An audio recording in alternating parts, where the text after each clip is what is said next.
ESPN Esports. We're talking Valorant. I'm Arda Ocal with Jacob Wolf, Tyler Erzberger, and Emily Rand. We've all had a chance to play Valorant extensively. We are in day 4 of the closed beta. If you are in the closed beta, congratulations. Thanks for joining us. We hope that we played you, and we hope that we destroyed you in the game.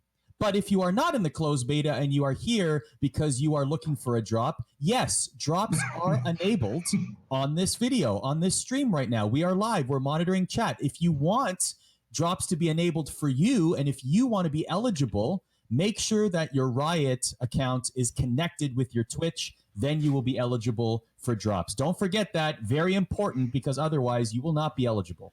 So, on that note, let's talk Valorant, ladies and gentlemen. Let's talk about our initial impressions. Let's talk about what we think of the game. We have a lot to talk about. Will this game be good as an esport? What will we buff? What will we nerf? We're going to talk for the next 45 minutes or an hour or so. Before we get to that, Tyler, you've had a lot of opportunities to speak with some key people about this game. So what kind of content have you been able to produce so far? Man, we've done a lot of content. I've done a roundtable of some pros when they did the release day of kind of showing off the footage.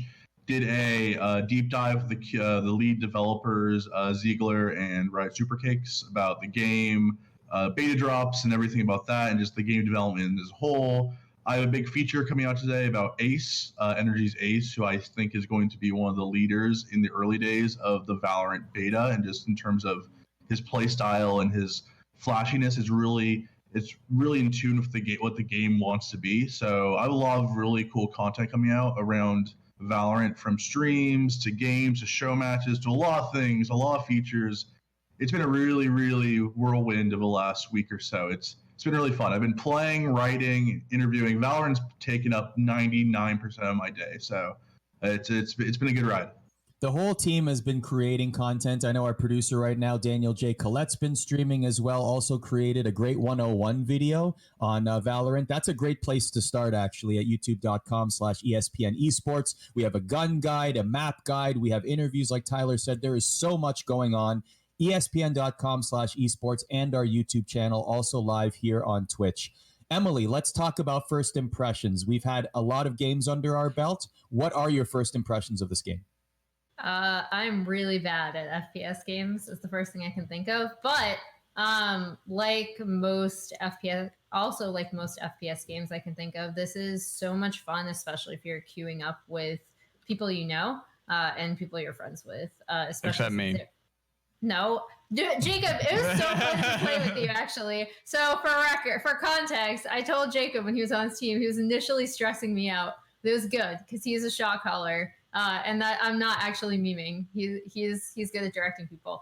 I'm very loud, and basically every game we play, Arda plays League with me, so he knows this too. This translates across multiple games. Valorant has been the same, more or less, for me. Yeah, that's true. But I think like the thing I wanted to stress, I guess, is that my ability at this game, I think, is always going to be pretty bad. Maybe I'll evolve to the point where I can start winning some gunfights, which is pretty much where I'm at in Call of Duty, but since I actually rarely play like keyboard and mouse FPS, and I'm just generally bad at FPS, this is definitely not going to be the game that I will be good at, but it is still insanely fun, even if you are really bad. And I guess I want to stress that because I think that this game has already earned the reputation for being something that's like, if you are a hardcore FPS fan, you know, this was made by ex Counter-Strike pros. They developed it very specifically. Like, if you want to know more about that, again, Tyler's had some great interviews with the development team where they talk about this kind of stuff and their inspiration and you know, taking what they really loved about Counter-Strike into Valorant. But I guess I also wanted to stress that that doesn't mean that the player experience for someone who like doesn't have the FPS hands can't be really, really fun. So I guess that would be my first impression of it, from like the very low end of FPS ability.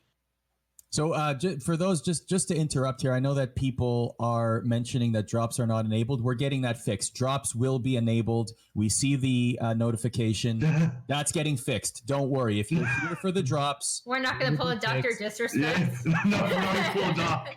No docs here. Everybody, No what I docs. want to do right now, everybody watching right now, refresh our stream. Press F5, refresh the stream right now.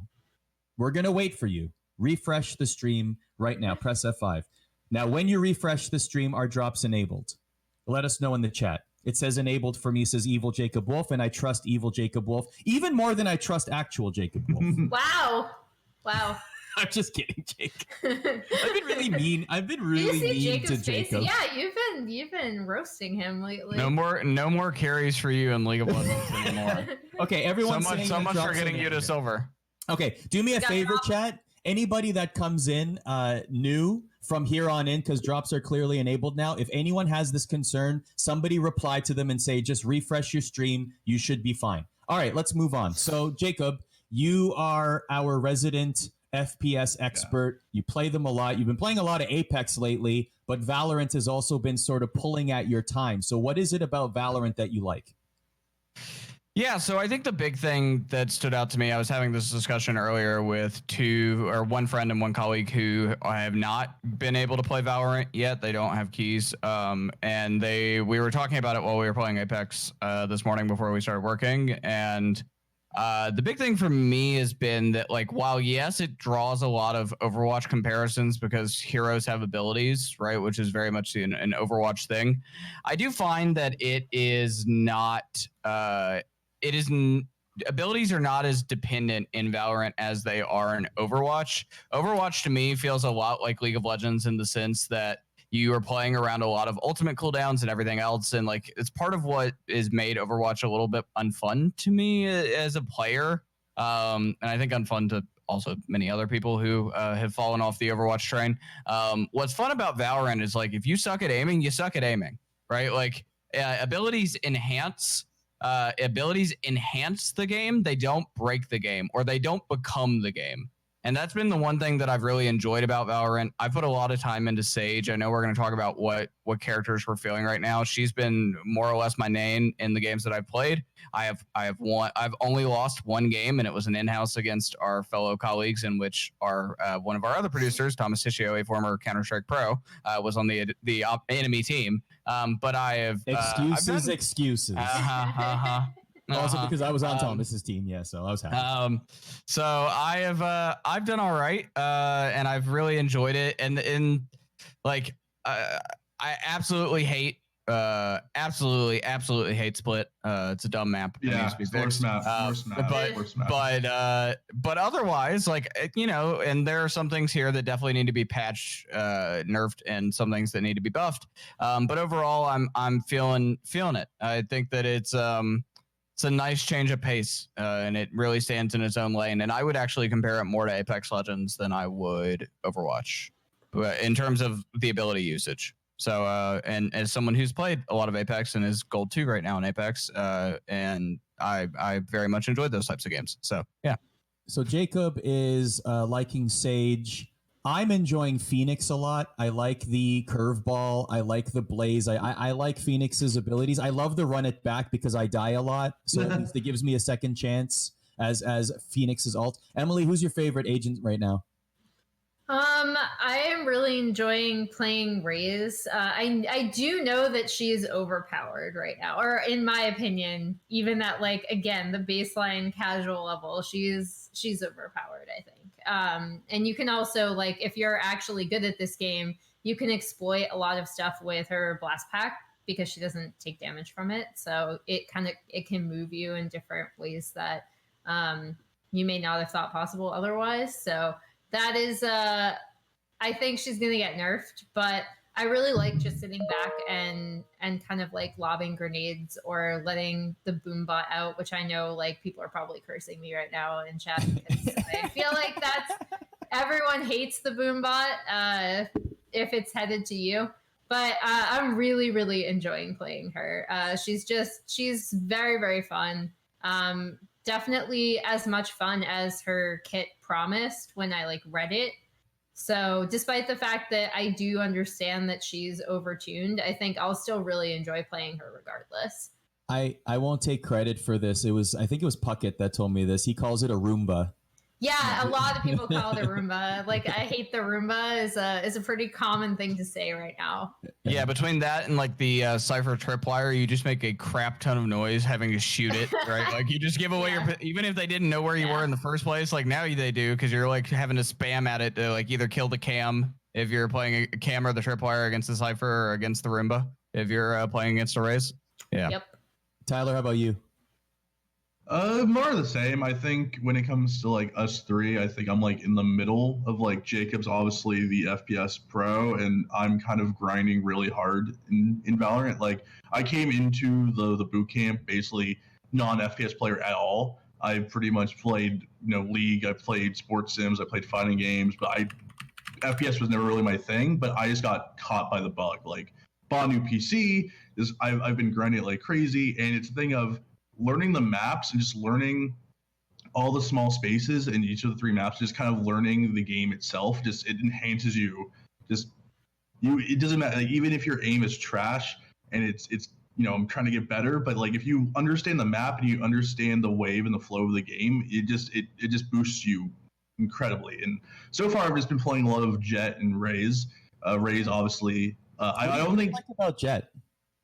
The mobility, also just getting the prop up, the boost up into any spot is just easy kills on defense. Just waiting. If you just play the patient game with Jet, I know a lot of people like going straight in like the Yasuo character she's supposed to be, but if you can just play back a little bit on Jet and just use her abilities to her fullest extent, you get some easy kills. But yeah, so far I've really loved Valorant. Like just. You can really, and I think we're seeing the skill ceiling just kind of boost up each day, and we're kind of seeing like players like Skadoodle and other top players, especially the developers in their show match with some of the pros. We're seeing that the skill ceiling for this game is so high, and that no one's even gone close to the cloud yet. We still have so much more to go that I feel like by the time this game hits official launch, the top level play is going to look completely different than we see today. Agreed. What about some of the abilities? Let's talk about some of the agents' abilities. Which ones we like, which ones we don't, which ones we'd buff, which ones we'd nerf. Can I start with one I hate? One I think is absolutely useless. Is it a wall? No, the wall should be nerfed. The wall's not useless. No. The wall's not useless. The wall should be nerfed. I think you clearly don't. Tyler, you've clearly never entry fragged with Sage. I love to block windows with that damn thing. No, I'm saying I'm saying the wall needs to be nerfed. That's what I'm saying. It's not useless. The wall's not useless. That is the number. No. The wall's annoying. It pretty much, it's impossible to take sites. There needs to be something to be able to easily counter the wall right now. Yes, it takes way too many bullets to bring down the wall. I agree 100%. The stim beacon for Brimstone, I think, is the most useless thing. I get it. It like ups your fire rate, but come on. It's such a first of all, both sides benefit from it if you're in the radius. It also makes the gun recoil like awful. Like, yeah, you can shoot faster, but like it's so hard to control. Like, yes, it is useless. And everything else in his kit has a purpose, which is why like I actually still think he's a very good character. But he is very good. In terms of like that specific ability, the Stim Beacon just makes your gun almost uncontrollable. I literally, in the few games I've played as him, I've not wanted to use it because the one time I did, I was just like spraying all over the place, and the pattern is random after the first 5 bullets. So it's like, good luck. Like it's very situational. It's a situational tool, right? And which I like. I like that this game has situational abilities that you just can't spam. Not every character should have a spammable ability. You should only want to use some abilities in some types of situations, right? So I think the Stim Beacon, it works in some situations, but it's something that you just can't throw out every single game because it's not going to help you a lot of times. But in the times it does help you, and I've had some games where a Stim Beacon has helped me win a fight when I'm 1v2 or 1v3 from a Brimstone, that it has helped me. So I think situationally it's fine, but I'm kind of glad that there's some abilities that you just don't spam out every single time, like Raze's grenades, which do need to be nerfed. I think that's the biggest thing for me is her nades need to be nerfed. The damage on rocket launcher's dumb too. Like her entire kit's pretty broken. The paint shells definitely need to be nerfed. So I feel But like yeah, people spam those all the time. Well, the fact that you can blast them twice, like in a row, succinct, right? And like, say you're sitting in a corner, you're trying to hold an angle, which is what you do, or you're trying to entry in a certain angle, which is what you do in tactical shooters. Like if you're in like bathrooms and showers, sorry, like if you're in showers and she just like pops them in there, like you're screwed. There's nothing you can do. Like it's the same thing if you play that angle on the same map near the teleporter. Like it's awful, right? Like and so like the raise is super annoying. I saw some at 1G and Lex complaining about this yesterday on Twitter, and like very much so.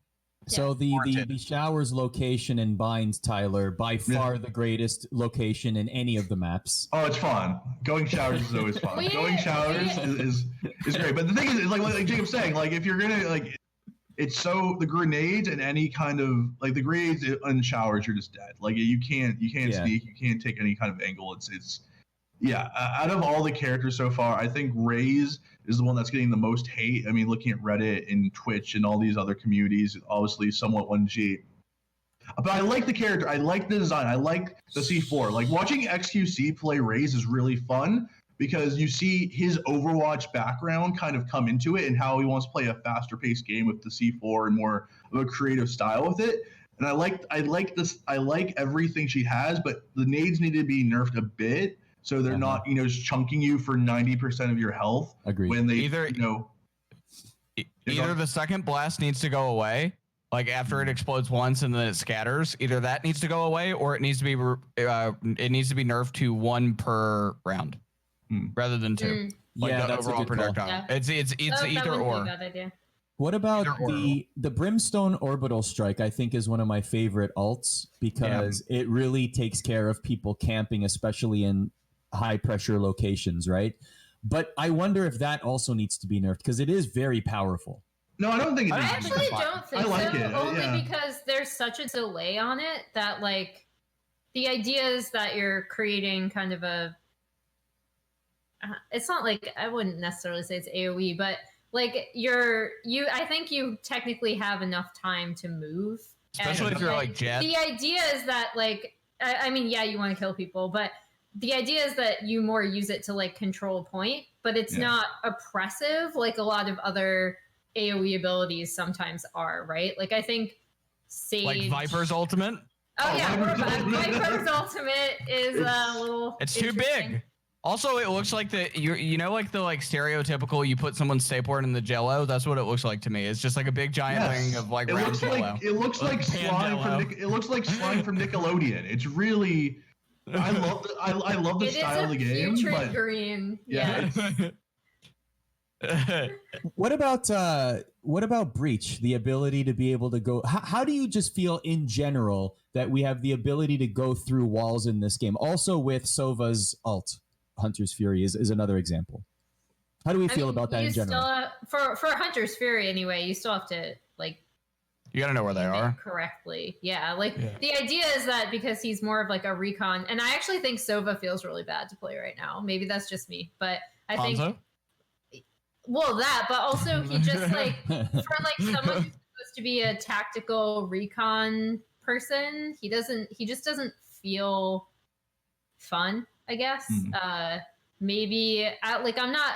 The thing is, like, we did a roundtable that is coming out soon about like buffs and nerfs as well. And I brought up Sova as something that you might want to buff or at least tweak, so he just feels better to play. Which is why I actually don't think his ult is at all overpowered because it's really heavily dependent on whether you know where they are or not. Otherwise, you're just kind of like firing blindly across with like no actual reason. I'm pretty sure one of our colleagues nearly team killed Emily with it the other night, and I was yelling at them in chat for doing so. Yes. Deservedly so. I also was killed by a Phoenix from friendly fire as well. My teammates killed me twice. Yeah, so the ult, if you're standing in any of the teammate, it does the Sova ult. It does do damage. Listen, that's not embarrassing. And me, like I'm watching Emily's POV because she's the one that's supposed to defuse, and I'm just yelling at one of our colleagues. I'm like, I was like, you jerk, stop. Names are protected for. I'm just like, stop shooting her. She's trying to defuse. I can't tell you how many times I've died because the spike was planted and then it blows up, and then I'm still within the radius of it blowing up. I didn't get out in time. Oh yeah, that needs to be 50 times. The radius needs to be shrunk just a hair. It's a little too big on some maps. Yeah. 100%. 100%. So now that we've had the chance to play this a little bit, obviously we are ESPN Esports, so we're going to look at this under the esports lens, right? We don't have any information on when an official league might happen, what that league might look like, but let me ask this question. Jacob, let's start with you. After playing this game for a while, do you believe that Valorant will succeed as an esport after initial impressions? Yes. I think that it has a very good potential to succeed for a number of different reasons. So one, I just think it's a pretty good game overall, based off of what I've played in beta. I think it's fun. I think that there is a high level of mastery in it, meaning that you can have fun, like Emily said, at the lowest of levels and feel good against your friends. But then ultimately you play against like a professional Counter-Strike player in this instance, and you're actually ass at the game. And that is what makes Call of Duty fun for the same reason, right? It's something COD does well, is that like, oh yeah, you're the best in your friend group until you play against a pro and then you get wrecked. And so there's definitely a wide breadth of being able to enjoy it while also being competitive. And I think that if we take League of Legends, for example, that is a game that also does that quite well, is like, it fuels competitive drive that a lot of people in life have, and I think that Valorant will do the same. And if they come out with a good ladder system for ranked matches, that is similar to what League has, I think in some instances, I think that it will be great for a lot of people, because it will fuel that drive, and you will feel that you are improving, and you will enjoy that nice dopamine releasing your brain that you're getting good at something. Yes. So yes, and that's part of the esports component, because that's how people scale up and eventually join the competitive scene, particularly new players who are not Counter-Strike pros, that will be probably porting over in some instances. The next part of this is that I think Riot, from a game balance perspective, has done a really great job over the years with League of Legends being able to keep it fresh, even though the game is 11 years old at this point, or it came out in beta in 2009, so 11 years ago. League is constantly changing and evolving, although at the core it is still more or less the same. You're destroying the Nexus, you're taking down towers and inhibitors along the way. But they're changing things that keep it interesting for people. If they continue to do that with Valorant and they keep it fun, I think they'll ride the wave in a way that, like, we've seen games like Apex Legends, as much as I love it, they had this huge big spike in popularity. They paid Ninja $1 million to be involved, and all of the stuff that you see in Valorant right now. And then do we know here, just to interject there, do we know if Riot Games has paid any influencers? They have not. Zero. No one was paid. No one was paid. This is all organic. So what a difference that is. Compare the Apex Legends launch to what we're seeing with Valorant right now. That's incredible, isn't it? Yeah, I think like we saw a lot of hype around Fortnite organically at the beginning, but at some point, though, some of those celebrities that we saw appear on streams and things like that, those people got paid by maybe not Epic, but other parties that had interest in them being there. You can take what I'm saying and allude to and make your assumptions as you may. But I believe that this is particularly interesting because this is very organic.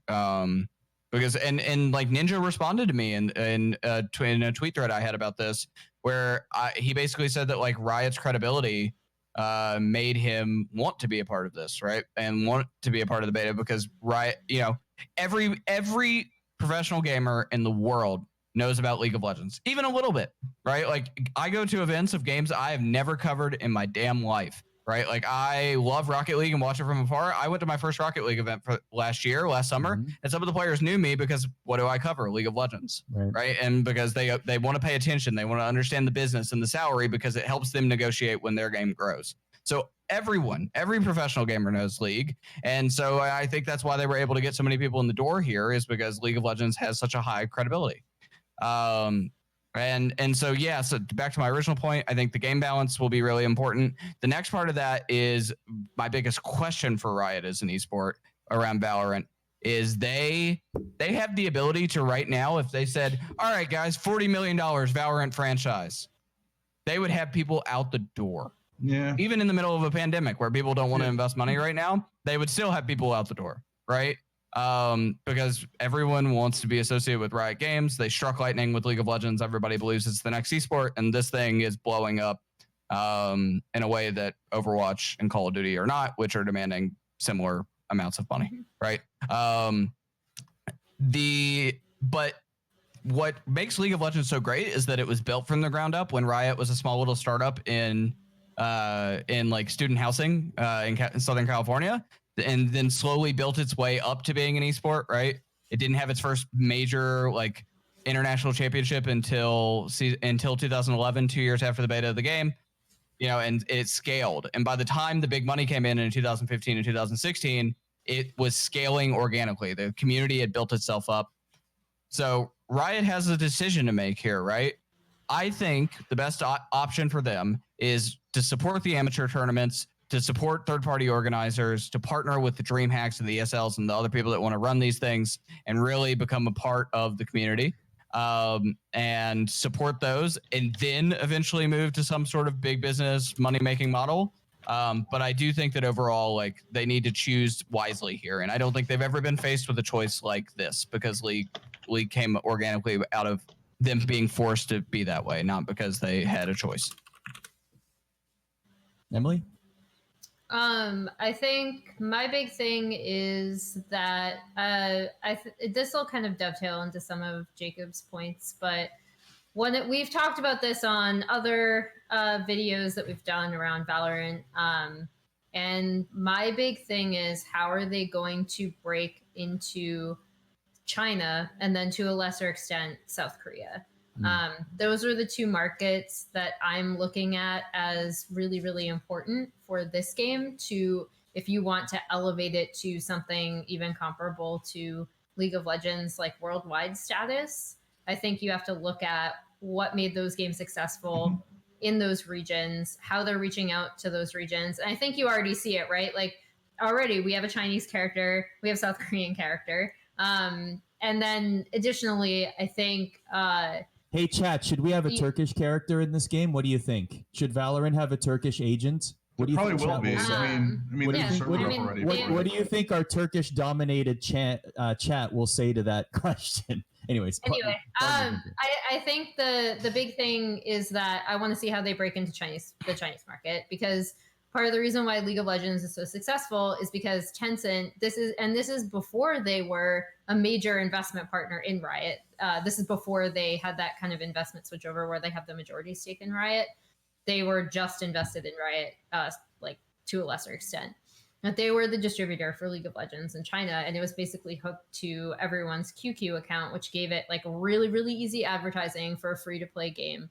And it was like an instant success, right? Like China was on the streaming thing well before the US was, in terms of just how we look at streaming and how we think of it as something that, you know, you just go home and stream now and it's a normal thing. Like China was about, I would say, maybe 5 years ahead of us on that due to some of the restrictions around their actual like national television broadcasting. And I won't get into it like a super large amount. You can always hit me up on Twitter if you want me to ramble about video games in China. But I think that is a major thing that I'm looking at, right? Is how are they going to hit that market? And how are they going to hit it in a way that is, to Jacob's point, organic? And also the esports landscape in and of itself has changed significantly from the time of League of Legends, where it kind of just grew. And then we started seeing circuit stuff with like DreamHack, MLG, yes, like, you know, the IEMs.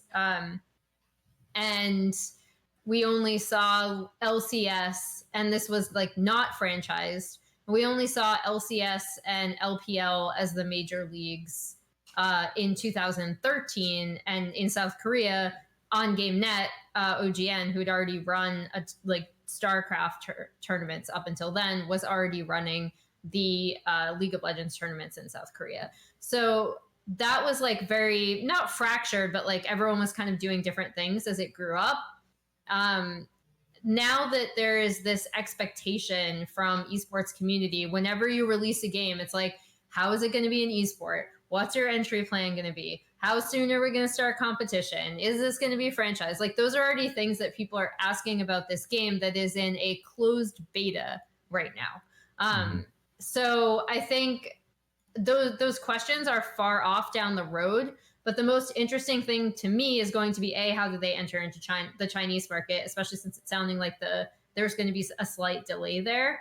And then also, how are they going to mitigate the fact that you're going to have a large amount of people being like, okay, so when is this going to be an esport? What are you guys doing for it? And that doesn't necessarily have to be the case, right? Like, we don't have to have a top-down franchise system right off the bat. And I'd actually argue that hurt Overwatch League a bit, because the game itself wasn't allowed to get a really strong foothold in China. It wasn't allowed to get a really strong foothold in South Korea before the league itself started. I believe less than a year after the game was released, the franchise league started. Jacob can probably correct me on that. So I think they have to find a balance, right? And the biggest difference is that the landscape in and of itself, like the way people look at investment, the way people look at esports, especially now on top of this, with a global pandemic going on, even like within our own company, we're being looked at a lot more closely because a lot of traditional sports around the world are not happening. So it's a really weird time and a really interesting time, like from an outsider perspective, to be looking at how Riot is going to handle this game. Tyler? So I actually talked to the developers, about this, and they basically they said this to me, and they said this to Dr. Lupo in the two kind of public interviews they've done with Ziegler and Super Cakes, is that they are, for the year one, it's going to be a lot of community driven stuff. It's going to be a lot of grassroots tournaments. It's going to be those invitationals from probably those third party tournament organizers to kind of build up, the players that, are going to be the stars of this game. Because, well, I do think a few of the players right now who are streaming and who have the hype around them, the ex-CSGO pros and, the Asus and the Dizzies of the world who are just mechanically gifted, they're going to probably, I think, survive, kind of the beta rush and kind of establish themselves as pros. But I think a lot of the players, the best players in the world, I'm pretty sure the best, Valorant player who's going to be the faker of this game, or the top level simple or something like that, he's probably like a 14-year-old in China right now. He probably doesn't even know Valorant exists. That's the thing, right? Or he's playing League of Legends. Or they're playing League of Legends right now, or like I've seen this in so many games where like it's, oh man, beta comes out. Oh man, this guy's the best. This guy's the best. This guy's the best. They're going to be the best players in the world. They're going to be the best players in the world. And then right when as it grows, you get to see this like organic talent just bust through the scenes, because competition breeds excellence. And when you have a competitive scene and you let it grow, you get your fakers, you get your, rookies, you get your simples who kind of grow with the game itself, and they bring in a new kind of different feel to it than, players transitioning from other games. And so, yeah, I believe Riot's plan is for the first year to most likely have grass, probably hold their own invitationals, probably have like an OGN thing, hopefully. I'm sure they're going to go big in China. They already had a Twitch Rivals event, for example. Yeah, like they're going to host a lot of tournaments, and they're going to let a lot of third parties host their tournaments to kind of build up hype, right? Sure. Like they want the hype to continue, and they want as many tournaments going on as possible so everyone can grow their own organic scenes around the world, because they want this to be a global game. They don't just want to be like, because I agree with Jacob, if they were like, hey, we're going to have a US-based, after the global pandemic's over, hopefully, let's say start of 2021, we're going to have a 20-team global league in Los Angeles, and every team in the world, just give us your applications, 40 million buy-in. They could probably get 20 franchises pretty easily and probably decline 100 of them. Like they would have their teams for this, global Valorant league, sure. But then what happens? Like what about fans in China or fans in Korea? They want to see these players in front of them growing naturally. That's what happened with Faker and Mad Life, because they saw those players grow in front of them and become stars in Korea. Same with China, same in Turkey, same in Brazil. I think that for Valorant, because they are preaching that they want this to be a global game, the most global game of all time, competitive-wise, that I think they want to run tournaments everywhere and have these scenes organically grow up from these, homegrown stars. And Riot, we've mentioned this a lot in our programming, that Riot is the best positioned to be able to do this, to capture East and West and create this global FPS esports that will be successful in the long term. This is a marathon, not a sprint. Tyler, let me ask you, in your chat with the developers, one thing that stuck out to me, for example, is they want to launch this game with 12 agents and 4 maps. Yeah. What are some of the things that stuck out for you that you found interesting, some of the highlights, so to speak, from your conversation with them? I think my favorite thing is this, that there's going to be no, at least right now, there's no promo series, and they want rank to be similar to League of Legends, but there's no promo series. And that makes me happy, because promo series are probably the worst thing about League of Legends, where, you win 6 maps in a row, you're there, you're about to, climb up to your next division or your next rank, and then you go, lose 2 out of 3, and then you have to start all over again. And then it's deflating. It's deflating when you have to go through a promo series after you get enough to actually qualify for it. So and that's how it is in Counter-Strike, to be fair, is that you actually don't know when you're on the wall of promoting. You assume based off of the way MMR works, and you assume when you have a streak that you're going to promote quickly, but you actually do not know if you are going to promote or not. There's not a point system in CS. You go from silver to gold Nova. Well, boom, right? And it just happens. Well, and we can kind of, and again, TFT is not it's not a hyper competitive game, I'd say, but I played a lot of that lately too, by the way. I love TFT. I'm not pooping on TFT, but I'm saying it's not as hardcore is probably a terrible word to use here, but it's just never going to be as competitive as something like Valorant, based on what they've said they want this to be. Sure. But the promotion system there is super easy. So I'd assume that they're maybe same for LOR also. That too. Legends of Runeterra is the same. So League of Legends, normal League of Legends is the only Riot game playable right now that has promotional series. Of the 4 things that you could play right now between League of Legends, Legends of Runeterra, TFT, and Valorant. So if you're just tuning into us, I should say, we are live on twitch.tv/ESPN Esports. We are talking Valorant. The 4 of us have had an opportunity to play the game extensively in the closed beta, and we are answering your questions as well in the Twitch chat. I know a lot of you are here for drops. Yes, drops are enabled. You just refresh the page in case you don't see that. They are definitely enabled. Also, welcome, merhabalar, to all of my friends from Turkey who have suddenly showed up in the chat. Our producer, Daniel J. Kalez, telling us that Turkey is one of the few countries with beta access right now, so they're looking for code. So welcome. Thanks for joining us. Let's talk about the weapons in the game. We sort of glossed over that a little bit. We got SMGs, shotguns, rifles, heavies, snipers. What is our favorite weapon in the game right now? Tyler, let's start with you. So when it comes to the rifles, it's between the Vandal or the Phantom. Everyone, I think, is going with Vandal, and I usually default to that. I love the shotgun, especially when you start learning the maps. Oh, we know you love the shotgun. Yeah. It's easy. That's all you were doing. It's just camping. It's not camping. No, it's learning the map. You camping little jerk. You're in the same spot every time. No. It's right outside showers. And I pre-fire headshot you multiple times, knowing exactly where you were sitting. But still, the last game we did beat you. I got 18 and 12. So yes, I mean, that's the thing. I think it really comes down to your play style, right? If you're not the best at aim, you're still learning how to aim correctly and still learn the recoil of the guns, which I am as someone who's coming not from the FPS world. Knowing the map well and just having a shotgun and just knowing where people are going to be at the right time, it's easy kills. So I enjoy the shotgun. It's very fun to cheese with it. But yeah, in the general guns, I usually go with the Judge for close range, and if I'm going to play a rifle, I go Vandal, and then I usually start with Frenzy, and then go Light Shields for. Oh, you go Frenzy first. I'm a shorty. Yeah. I go shorty, just shotgun. I go Frenzy first too. I like Frenzy a lot, actually. Yeah.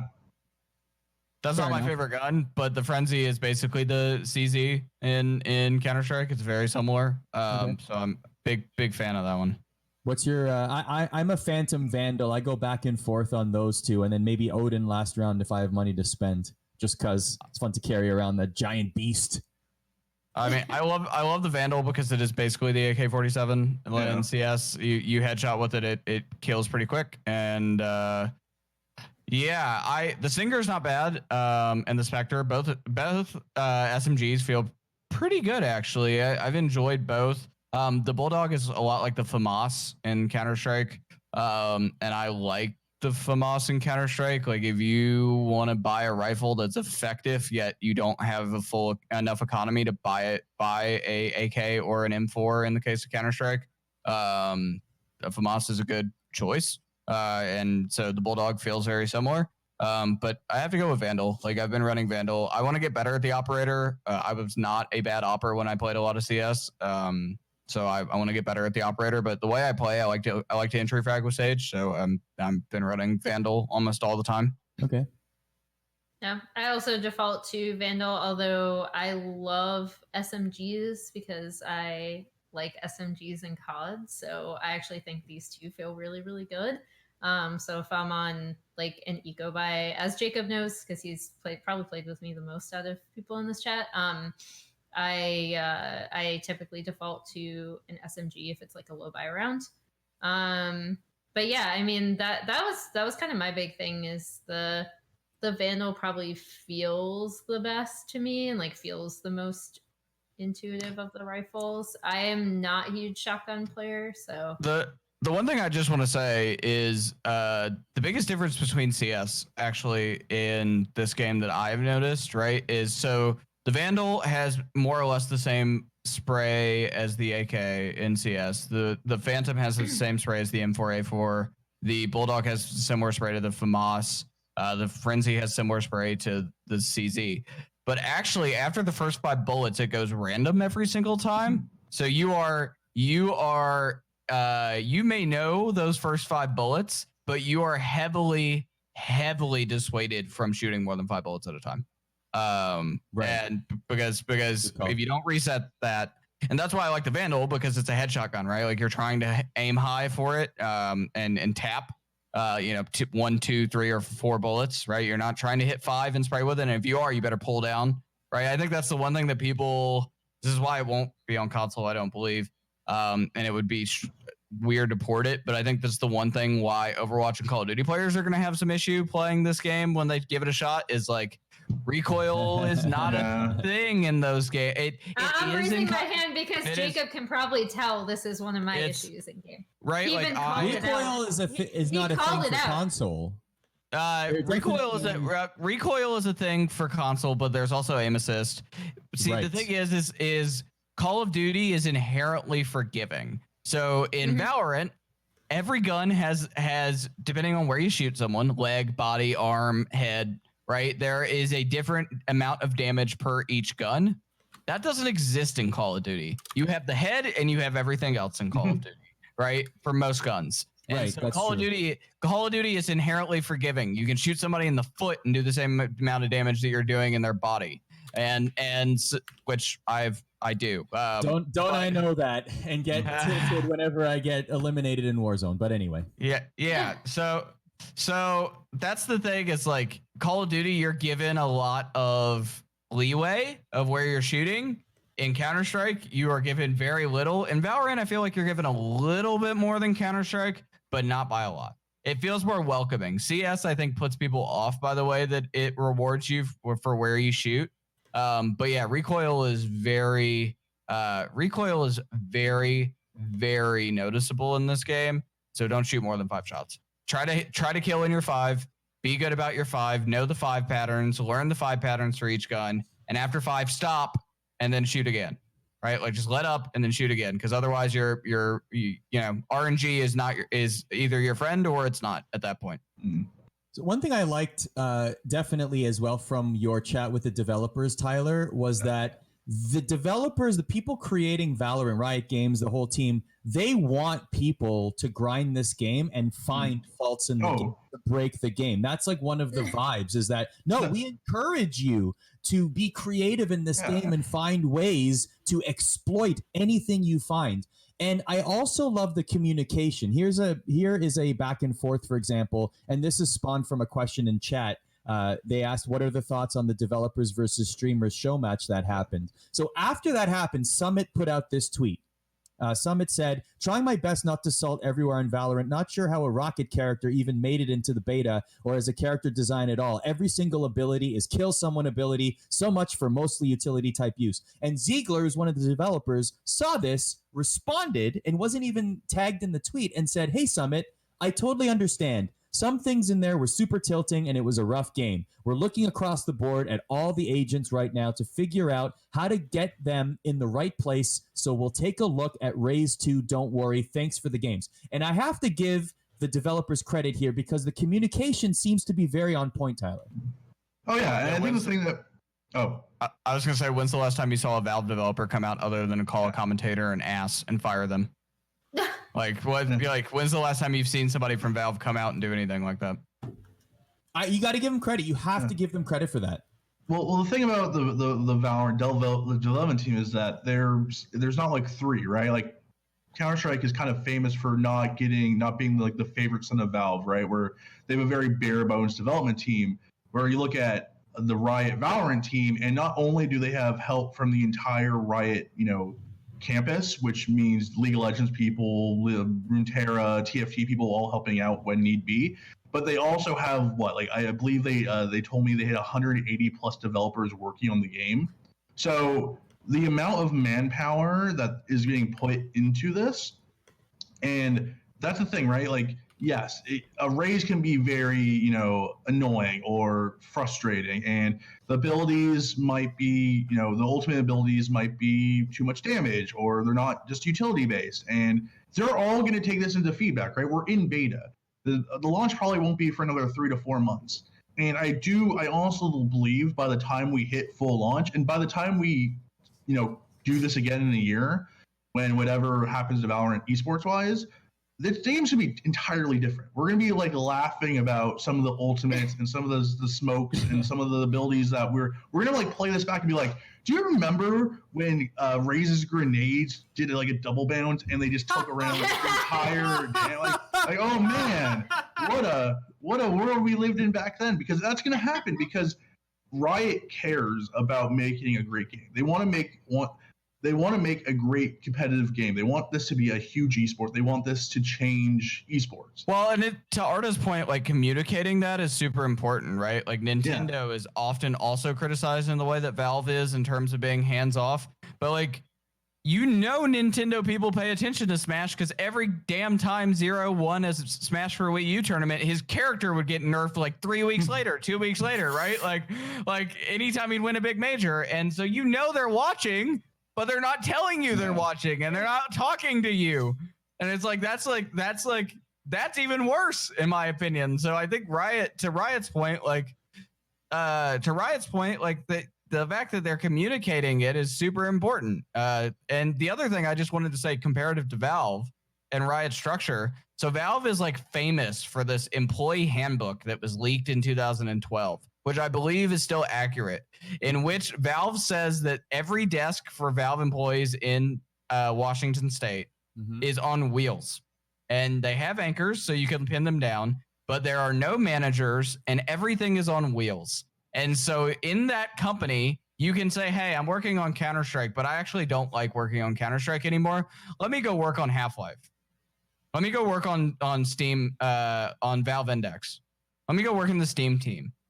And so this is the problem with Valve is they're great at game developers because that inspires when there's an exciting project, everybody wants to work on it, all hands on deck, right? But it's also the opposite. Maintaining things is very bad because a lot of people there is no sort of lane, right? Well, I've seen a lot of people I know that work at Riot change jobs a lot in the past year internally. They've bounced from one team to another, right? And they've changed, especially more as the new projects start to push towards release, right? There are some of these more I would say, kind of the finishing product jobs, right? People that do things, marketing, communication, et cetera, right? They're moving through, and that's always at the end of the process of game development. They're moving teams then. But it's not to the Valve point where it's you can literally just up and no one can tell you no, and no one can be better at planning it. And that's the one thing with Riot is I think that they've done a good job at the top, right? They had a CEO change a couple of years ago from founder Brandon Beck to Nicola Laurent, who worked at Riot and worked in global publishing. So he understands what Emily was talking about earlier. He worked in China, then he worked in France for them and worked in Southeast Asia as well. So he's made the block, right? He understands the global push they have to make all the way at the top.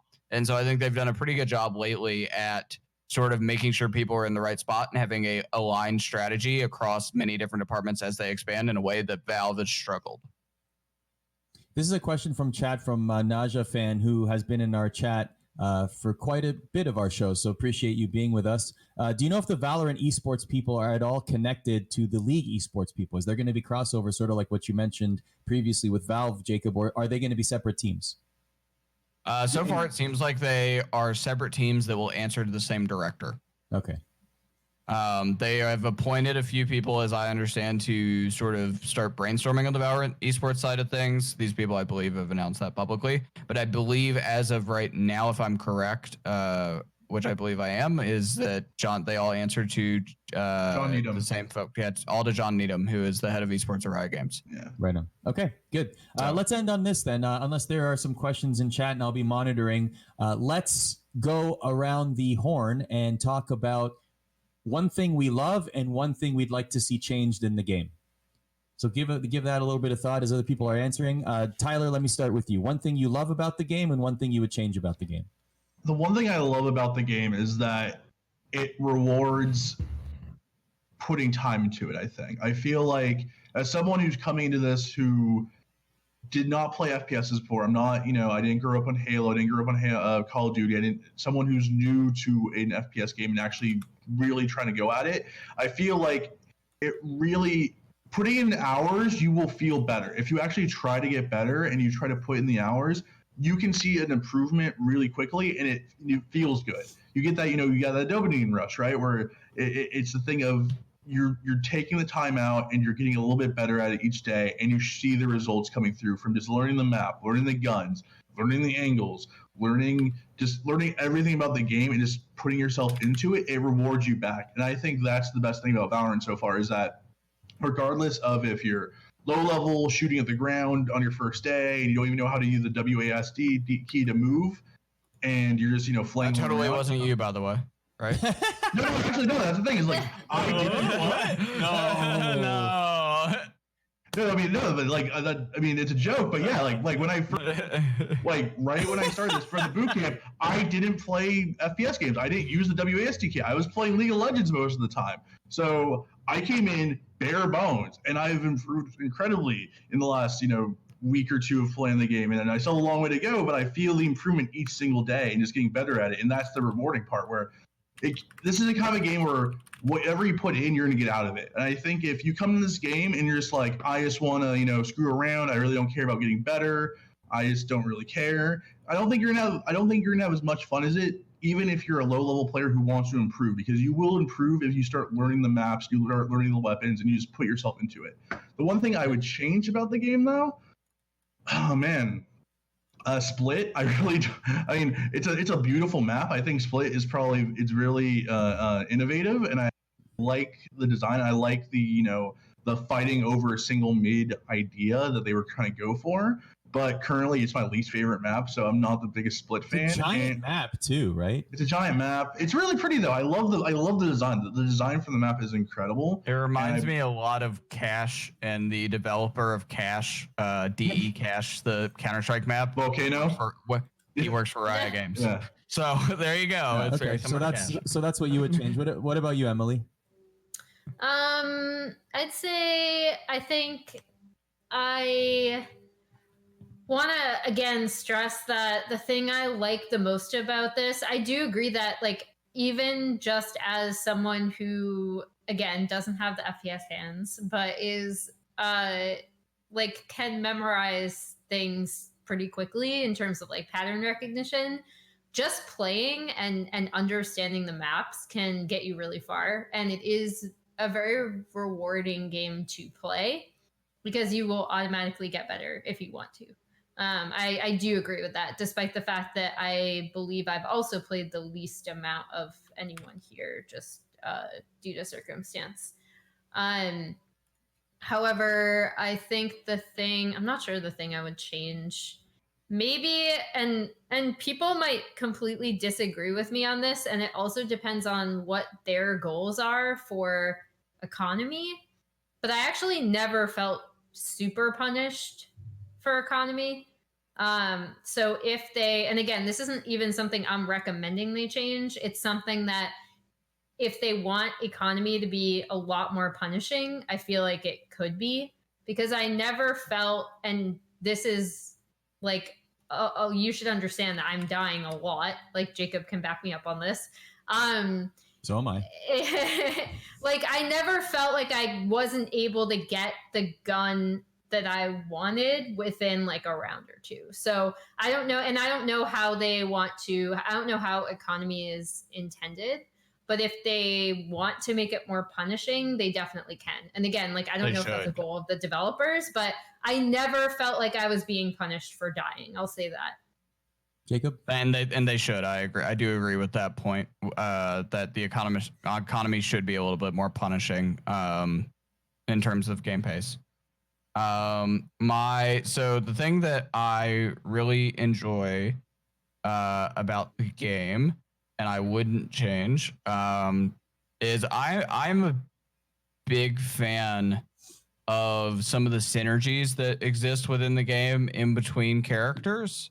I have found, and only playing in like where you're playing with a team and you can trust in each other in this, boosting certain people up on sage walls is really powerful if you know what you're doing with it, right? Certain characters benefit from it more other than you just doing a self boost.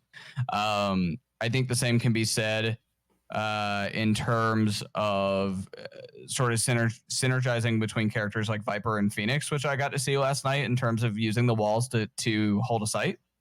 It's really powerful, right? It's like you're punished if you come through either wall. So there's definitely some cool synergy that exists because of the abilities that do not exist in other tactical shooters like Siege or like Counter-Strike.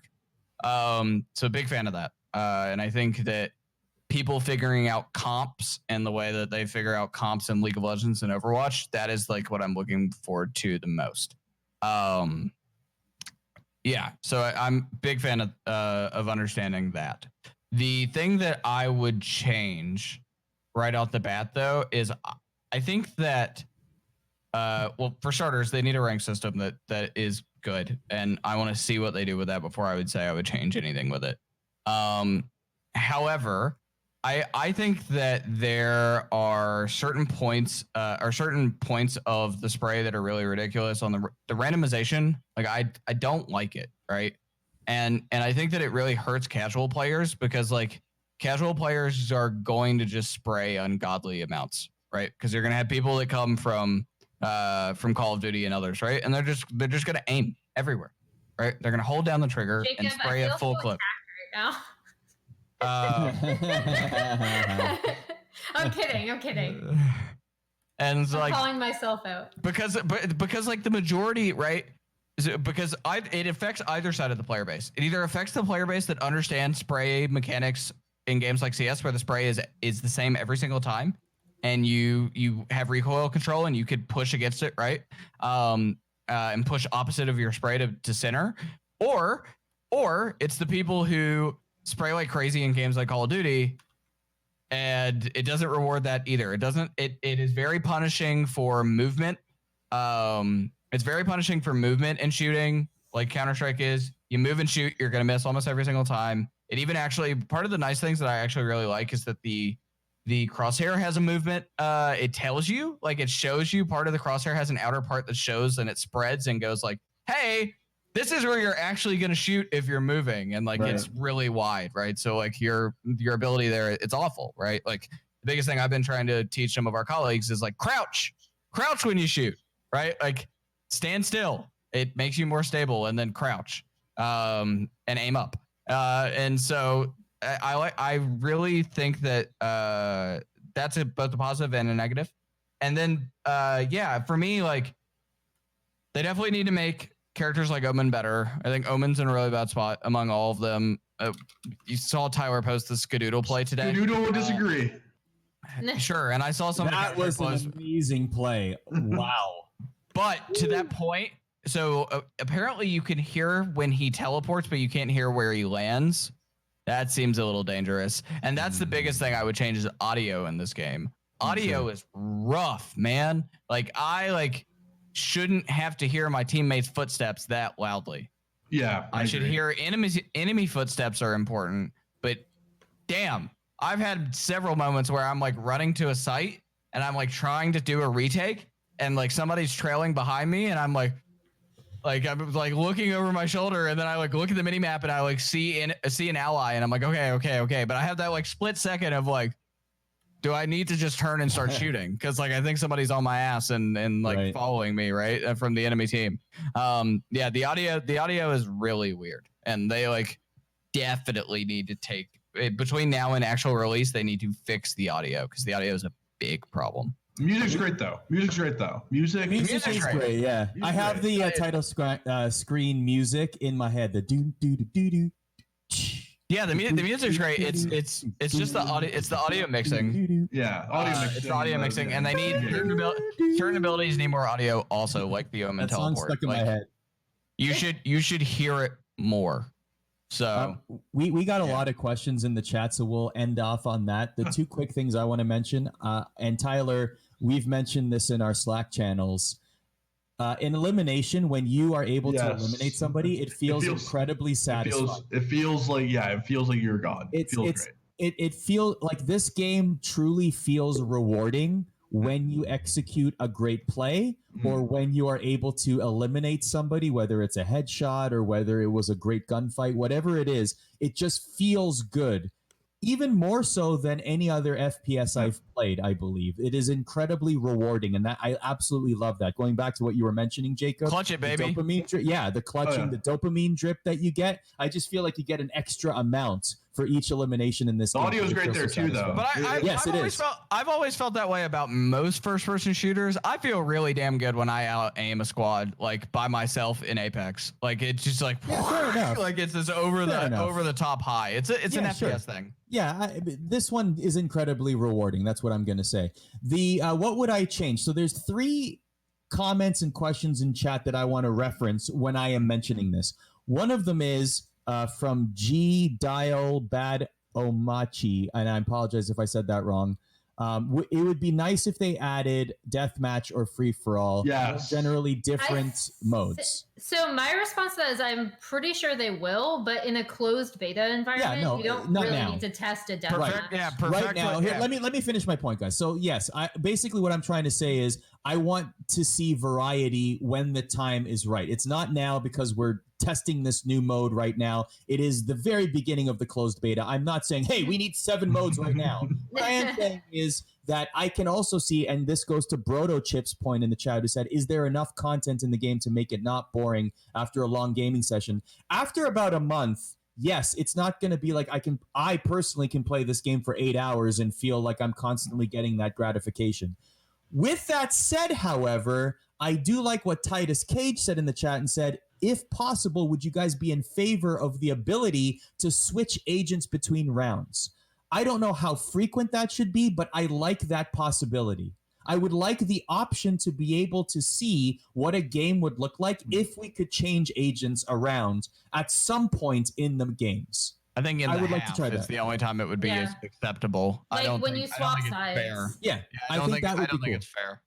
I don't think it's fair to do it in the middle of the game like you can in Overwatch. I think that leads to people playing too many strats, right? Like it gives so much competitive advantage. Esports wise, it's confusion. Like the confusion of just like, oh, I thought that guy was playing that guy. Now he's playing that guy.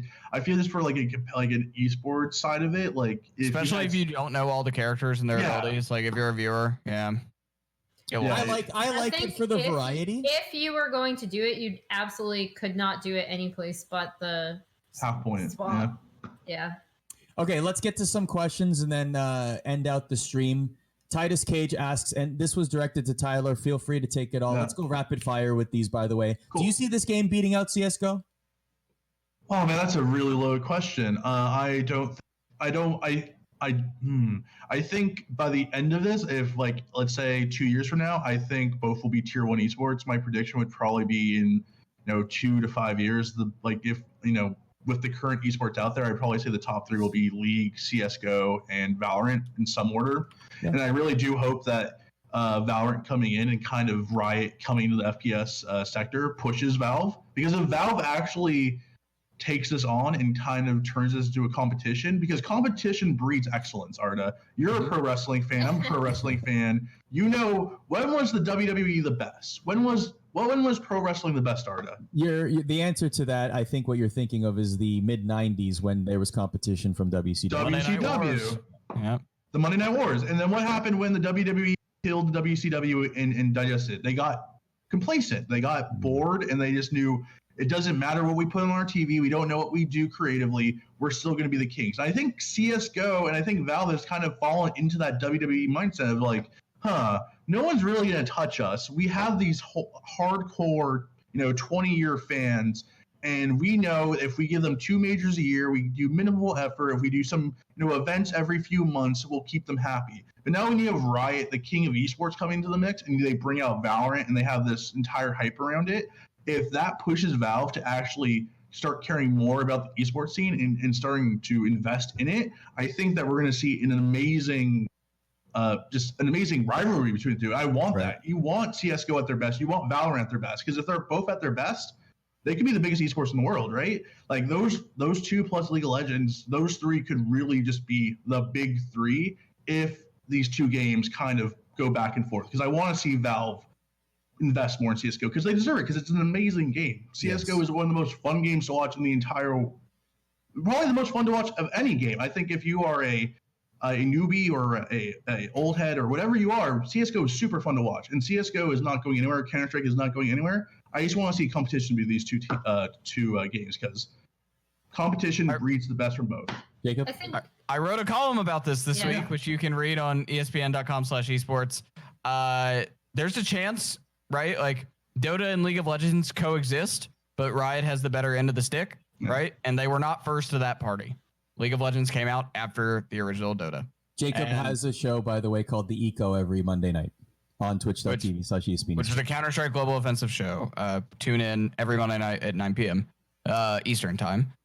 Thank you. But yeah, I think that, there's a real chance here that Valve could see themselves being number 2 in the equation for the game that's been out for 20 years in Counter-Strike and has been consistently the second most popular esport in the world.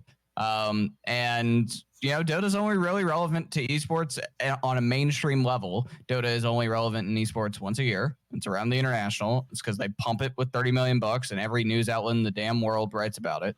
But it's a lot of money, Jacob. It is a lot of money, and it's the same thing that happened with Fortnite. Look at Fortnite's scene right now in esports. Not talking about mainstream, but I'm talking about generally. World Cup is super relevant, and everything else hasn't been. So I think that when you look at that, there's a chance here that Valve could be number 2 in this equation, but their game has been out for way longer, and so they definitely will need to react. And given what I said earlier in the string about the desk on wheels and no managers and the loose culture of Valve, I don't have very high hopes. I'm not optimistic that they will react. However, they could be number 2 to Valorant's number 1. Not saying they're going to die. I'm not going to say that they're going to go away. I think to Tyler's point, they certainly could be top 5 esport for the remainder of Counter-Strike's existence, as long as Valve keeps updating it and players keep playing it, and it's free on Steam, the biggest game market in the world. So yeah, they're definitely going to continue to maintain relevant, but they certainly should not. They should not take this lightly, and they should react. And Emily? they need to. They need to. Emily, last point on this. I was just going to say, you kind of already see, not Valve, but other people reacting to that with like Flashpoint, I think is a really interesting thing that just happened in CSGO in terms of trying to create at least another, if not something to like contend with ESL, something to be alongside it and something to be kind of different and unique. And they certainly want to contend. Yeah, well, that's a nice word. But I mean, like, I don't want to get involved in the politics of the thing. I'm just saying that some of the things that Flashpoint are doing are really cool and different. And I don't think it's at all related to the Valorant release, but I think another thing that could happen in CS:GO, just because there are so many dedicated people who like really really love it, and CS is, in my opinion, the easiest esport to watch. Like it's the most visually intuitive. Like that and Rocket League, I think, are the two like you can watch and immediately understand what's going on. So I think that if we see some change in the CS:GO front, I just wanted to bring up that it also could come from outside Valve, like the Flashpoint example. Here's a question from Underground Quail who says, what about the voice acting? Any favorite lines? Brimstone comes to mind. I think who was it in our Slack chat that mentioned that Brimstone sounds like an aged frat boy? That was our boss. Yeah, that was a terrific line there about Brimstone, and he definitely has that vibe. Any voice acting or any lines stick out to you so far? Hyper, very very cool. In terms of just like with her abilities and everything. Yeah.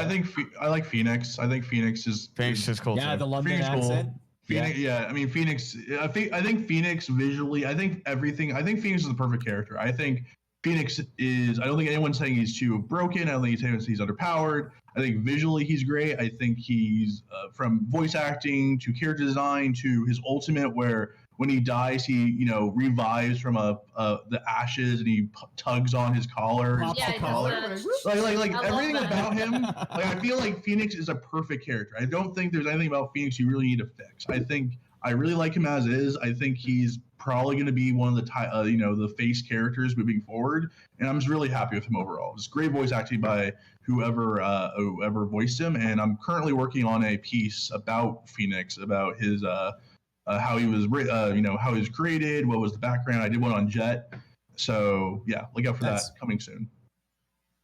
I was also going to say Phoenix, okay. But for all the reasons that Tyler said, and also I can't tell if it's additionally because he is the character I've heard from the most, because Eba keeps spamming his voice lines in every game. Yes. We'll end on this question and let's do one thought each. We'll go Emily, Tyler, Jacob for this one. This one is from ESL Dre4M that says, do you consider the economy system in a game more competitive compared to builds, such as guns, skills, utilities, etc.? If Valorant could switch from the CS type of economy to the build type of game, would it be attractive at all? I mean, I don't mind the economy. I just think it needs to be, like, from what I've played in Valorant, I think it just needs to be more punishing, because right now it just doesn't, like, it just doesn't punish me for dying.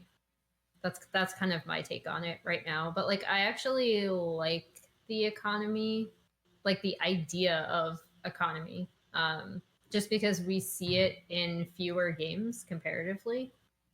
But I think Jacob is probably going to have a much better take on this because he plays CSGO.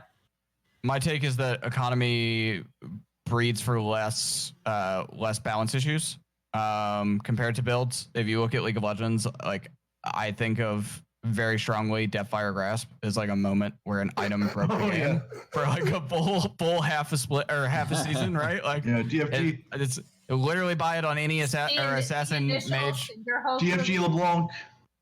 Yeah, DFG Syndra. Hulk release where we were playing at top. Yeah, we were having top laners take smite just for context or literally any support item right now. Yeah, and trying to nerf support characters instead. For context on items. Going back to the question, though, Jacob. I was going to say, for context on DFG, it was an item that gave you a significant damage buff on ability power in League, and it broke the game for half a season, where people were just like playing super high AP champs and then buying DFG first item and just all-inning you and killing you super fast. Yeah, so I like economy because it breeds like that. There may be guns that need to be nerfed or buffed, right? Like we've seen that in CS a lot, where there are certain guns or new guns that come out and they're just dumb, and they take some time to fix. But it is not as bad. Itemization would potentially really hurt, I think, Valorant. I think that economy is a much better thing. The one thing I actually do like on that note, by the way, is that you can buy the Vandal on both sides. in Counter-Strike, you can buy you can only get the AK. You can only buy the AK if you're on the terrorist side of things, and you can buy the M4 if you're on the counter-terrorist side of things. Oftentimes you see counter-terrorist players picking up AKs just because they're strong and they're one-tap headshots. Sure. So I like that you can buy the Vandal on both sides. I think it makes it a little bit more fair, although I think some of the maps right now have balance issues relative to like some of the maps I've played at least are like super defense heavy, which need to be fixed. But yeah, that comes with time. But to the economy point, like economy overbuilt for this type of game. Tyler, last point on this? Yeah, I agree. I agree with Jacob that economy overbuilds is the right way to go, especially when it comes to balancing. I think a lot of the balancing in this game is going to come from maps and the abilities. I think those are the two key points that Riot really needs to nail down to make this, an enjoyable experience, not for just casual players, but for the highest of pros. So I think the common system can be tinkered a little bit, but I think it's, pretty on a good spot currently. Make it more punishing. I agree with Emily's point of you never feel like you're too poor, that you just can't, survive one eco round and then go right back into buying whatever you want. But yeah, ideally, right? Like you want if you lose a round where you bought and you spent everything, you should have to save for 2 or 3 rounds. Yeah. Back. It is a risk to do that, right? Which is why CSGO has that. That's why the CSGO is so great, right? You have the ebb and flow of a CSGO game. Mm-hmm. It could be 13-2, but then it just the ebb and flow. And then you win and then you win a pistol, and you presumably win 3 rounds in a row. Yeah, and now it's 13-5. Right? The only caveat I would put is if you plant your own spike, but you die from that spike. I really don't want to be punished for that, but if still have to. If they lower the radius, then fine. But the reason that should remain and still exist is the fact that if you play bomb, right, or you play spike, you play spike and you like are playing around the time and you're like trying to get like you peek and they peek and you're like peeking on other sides and you're like trying to just let it run down until there's not enough time to defuse. It should remain for that reason because that's the type of play it rewards.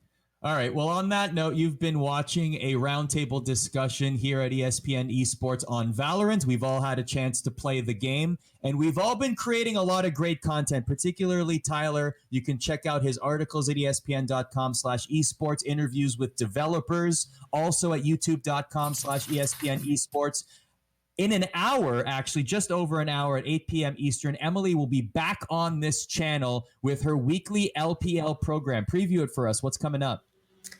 We're going to talk about LPL team identities, why IG looks so good and can then look so bad, and then LPL playoff teams, who's going to make it into playoffs. Monday is the Eco, hosted by Jacob Wolf, a CSGO program. What's coming up there? TBD. I'm waiting to see how Flashpoint playoffs go right now. They continue tomorrow, and then I will look to nail down my guest. But we will be talking. We talked some Valorant this past week. You can find the VOD on youtube.com/ESPN Esports. I anticipate, though, we will be talking about Flashpoint playoffs, and we will likely be joined by some players in that instance. For Call of Duty League fans, Coach's Corner is every Monday at 1 p.m. Eastern. As well, our Call of Duty League show, Search and Destroy, is back on Wednesdays. Myself, Emily Rand, and Katie Bedford host that program. On Tuesday nights, the Rift Rewind, which is an ESPN League of Legends program. The four of us break down everything League of Legends. This past show was a stacked one. Hooney, parting ways possibly with Dignitas, LCK franchising, playoffs in the LEC and LCS. Lots to talk about, and that will continue, no doubt, next Tuesday. And don't forget Thursdays, Throwback Thursdays. We just watched the matchup between TSM and Cloud9 in 2013? 2013. That was a great one. Thanks to Hi for jumping into the chat with us as well, and FlyQuest too. We do that every Thursday, so we pick a different throwback League of Legends event. IPL 5 was in there last week. It's a lot of fun if you want to just chill with us. We're at our most chill during that particular We have a lot of fun with it. Yesterday was good. We do. We have a lot of fun every single day here on twitch.tv/ESPN Esports. So thank you very much for watching our Valorant Roundtable. Go and check out the rest of our content. But for now, we got to go. So in the meantime and in between time, goodbye.